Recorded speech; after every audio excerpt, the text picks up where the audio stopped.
사이다 무비튼. 내 이름은 송미진.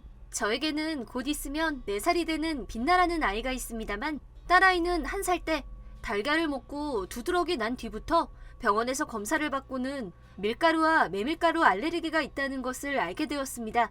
3살이 되었을 때는 달걀 알레르기는 거의 다 나았지만 여전히 밀가루와 메밀가루 알레르기는 있어서 음식은 신경 써서 만들어주고 있습니다. 이에 대해서 시부모님은 알레르기라는 건 예전에는 없었는데 말이지. 조금씩 먹이면 나을 거니까 나을 때까지 먹여보자. 알레르기로 죽는 사람은 없었는걸. 이렇게 알레르기에 대해서 쉽게 이해해주지 못하는 사람들이었기에 제가 눈을 뗀 사이에 빛나에게 아무거나 먹이는 것은 아닐까 걱정되어서 시부모님 댁에 데리고 가는 것이 매번 두려웠습니다. 우선 시부모님 댁에 갈 때마다 남편은 아버지 어머니 절대로 빛나한테 쓸데없는 짓 하지 마. 알레르기로 죽는 사람도 있으니까 말이야. 라고 경고는 해뒀지만 그래도 시어머님은 자꾸 빛나야 메니에르를 만들어봤어. 빛나야 그라탱을 만들었는데 먹을래? 라고 시침이 떼면서 밀가루나 달걀이 들어있는 요리를 내거나, 시아버님도 빛나야 이것 보렴. 점토 사왔으니까 할아버지랑 같이 놀자. 라고 말씀하시니 방심하거나 틈을 보여서는 안 되었어요. 밀가루 알레르기가 있을 경우에는 밀가루 점토도 위험하다고 합니다. 그렇게 5월 5일 어린이날에 사건이 일어나고 말았습니다. 그날 빛나 먹을 수 있게 알레르기가 없는 케이크를 만들고 있었는데 시부모님이 빛나를 축하한다고 하면서 달걀, 밀가루 미사용이라고 쓰여있는 시중에 파는 케이크를 보내주셨습니다. 혹시나 해서 인터넷에서 그 케이크에 대해 확인했습니다. 확실히 달걀도 밀가루도 사용하지 않았고 대신 쌀가루나 베이킹 파우더를 사용해서 만든 케이크라는 것을 알게 되어 이거라면 괜찮겠다 싶어서 빛나와 남편과 함께 먹기로 했습니다. 와, 케이크 맛있겠다. 빛나는 무척 기뻐하며 덜어낸 케이크를 바로 먹기 시작했습니다. 엄마, 하나 더 줘. 그렇게 말했지만 바로 빛나의 몸에 변화가 있었습니다. 엄마, 숨이 길어. 하며 빛나가 갑자기 호흡곤란이 일면서 모든 음식을 개원했습니다. 게다가 설사를 하고 두드러기까지 나서 빛나야 괜찮아? 라고 물어봐도 정신을 차릴 수 없어서 그런지 질문에 대답하지를 못했습니다. 저희는 바로 구급차를 불러 빛나를 이송시켰습니다.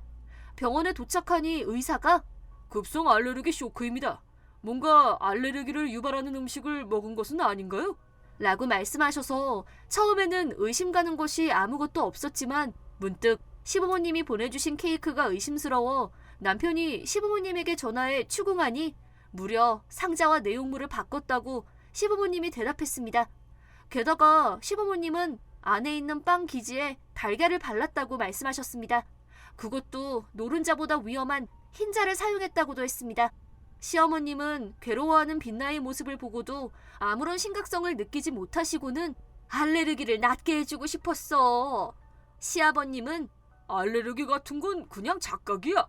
라고 말하면서 반성의 기미를 하나도 보이지 않았습니다. 빛나는 링거나 약을 투입해서 그런지 곧 상태가 호전되었으나 처음으로 급성 알레르기 쇼크가 일어났기 때문에 상태가 좋아진 후에도 재발 가능성이 높아 조금 더 입원하기로 했습니다. 빛나는 말을 잘할 정도로 건강이 회복되었지만 소중한 어린이날을 망치게 되어서 풀이 죽었습니다. 남편은 화를 너무 참을 수가 없어서 경찰서에 넘겨야겠어. 라고 말하면서 경찰한테 사정을 이야기했지만 결과적으로 생명을 위협했다던가 상당히 악질적인 일이 아닌 이상은 사건으로 접수되지 않는다고 하며 돌아가라고 했습니다. 실제로 조사해보니 가족끼리 이런 문제로 현실적으로 사건이 되었던 케이스는 거의 없었는지 저는 속으로 화를 사기기 바빴습니다. 남편이 손녀를 죽일 셈이야? 이딴 식으로 하면 연을 끊겠어. 라고 말해도 효과는 없었고 입원해 있는 빛나에게 시부모님은 다음에는 힘내서 이걸 극복해보자. 라고 말하는 걸 들은 남편은 이성의 끈이 끊어져 버렸습니다. 그러고는 저에게 이제 부모님이랑은 인연을 끊으려고 해. 하지만 그 전에 그 사람들에게 복수하지 않으면 성에 차지 않을 것 같아. 라고 말하며 누군가와 통화를 하기 시작했습니다. 통화 상대는 대학생인 시노이였고 시노이와 남편은 손을 잡고 시부모님에게 복수하기로 마음먹었습니다. 그 복수라는 것은 시노이와 남편이 번갈아 가면서 시부모님을 설득해서 드라이브 하는 김에 등산을 하는 것이었습니다. 그게 어딜 봐서 복수야? 라고 생각되죠? 저도 처음에는 그렇게 생각했는데 3명이 가는 곳은 꽃가루가 많이 날리는 삼나무 숲이었으며 남편은 시누이가 시부모님을 모시고 있을 때 근처의 삼나무 산에서 큰 비닐봉지에 대량으로 삼나무 꽃가루를 넣고는 시부모님 댁에 들고 가 온 집안에 그 꽃가루를 뿌리고는 돌아갔습니다. 그리고 그 다음 주에는 남편이 시부모님을 모시고 등산에 가고는 시누이가 꽃가루를 집안 전체에 뿌리는 일을 반복했습니다. 그렇게 하고 한 달이 지날 무렵 시부모님은 꽃가루 알레르기 증상이 나타나기 시작하더니 이것이 남편과 시누이의 계획이었던 것 같습니다. 시부모님은 그렇게 2주일이 지났을 무렵에는 눈물을 폭포처럼 쏟고 수도꼭지가 새는 것처럼 흐르는 콧물과 숨도 편하게 쉬지 못하는 기침을 하게 되어 눈뜨고 볼 수 없을 정도로 안쓰러운 모습이 되었습니다. 병에라도 걸린 건지도 몰라. 시어머님의 말에 남편은 엄살 피우지 마. 근성으로 이겨내. 라고 하며 딱 잘라 말했고 독감에 걸린 것 같아.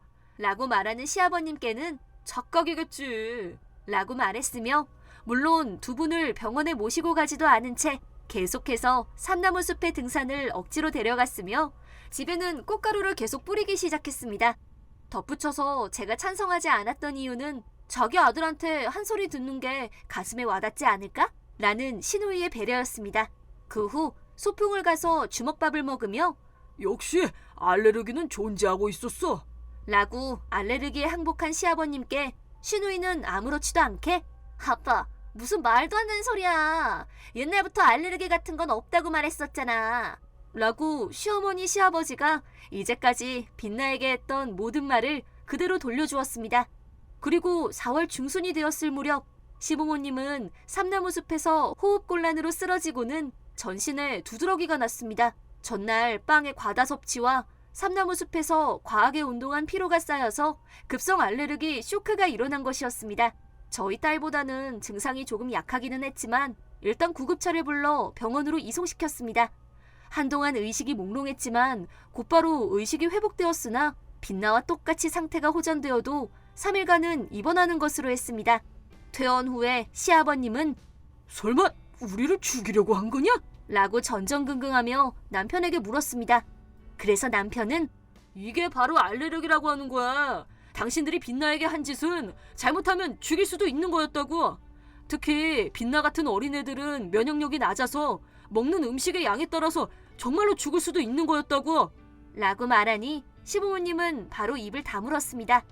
그 후 시부모님은 알레르기는 아무것도 아니야 라는 고지식한 생각이 사라지고 화해하기를 원하셨지만 남편은 처음에 말한 대로 복수가 끝나면 우리들은 이사를 하고 시부모님과는 인연을 끊기로 했습니다. 우리 가족이나 시누이, 사이좋은 친척에게만 연락처와 주소를 알려드렸습니다만 이제 더 이상 소중한 가족이 비참해지는 꼴은 보고 싶지 않아. 부모님이 한 행동은 살인과 같아. 부모님하고는 평생 연락하지 않을 거고 우연히 만날 수야 있겠지만 내가 먼저 만날 일은 없어. 라고 말했습니다.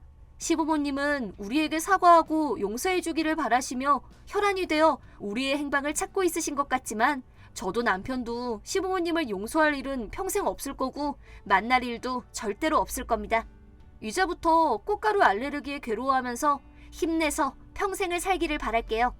또 급성 알레르기 쇼크가 온다고 해도 우리와는 상관없으니까요. 이번 영상은 어떠셨나요? 재밌게 보셨다면 구독, 좋아요에 댓글까지 달아주시면 감사하겠습니다. 그럼 다음 영상에서 만나요.